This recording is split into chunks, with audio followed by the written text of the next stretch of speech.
मी आज इथे एक महत्वाची गोष्ट सांगतोय. इलेक्शन कमिशन हे सरकारचं दलाल म्हणून काम करतंय. सरकारचं दलाल. बिहारमध्ये अचानक इलेक्टोरल रोल रिफॉर्मची हे सुरू केले. 2003 साली इलेक्टोरल रोल रिफॉर्म्स केले होते.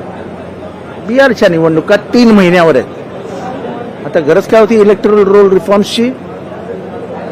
कुठल्याही परिस्थितीत बीजेपीला जिंकून द्यायचंय. काय करायचं तर मतं कापायला सुरुवात करा. मतं जी नाहीये ती टाकायला सुरुवात करा. आणि काम कोण करतं? Election commission.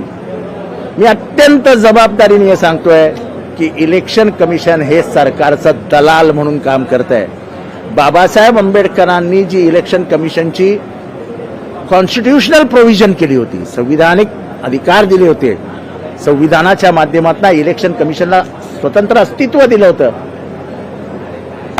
संपलं. महाराष्ट्रामध्ये प्रभाग रचना केली जाणार आहे. ही प्रभाग रचना त्या जिल्ह्यातले जे दादा मंत्री आहेत ते स्वतःच्या सोयीप्रमाणे करणार आहेत. कसल्याने कशाला घेता निवडणुका? नाटकं. ही नाटकं आहेत, नाटकं. विरोधी पक्षाला तुम्ही असे हरवू शकत नाही, मग असे हरवा. त्यामुळे निवडणूक आयोग हे थोतांड आहे, थोतांड. निवडणूक आयोगाने आपला कणा हरवलेला आहे.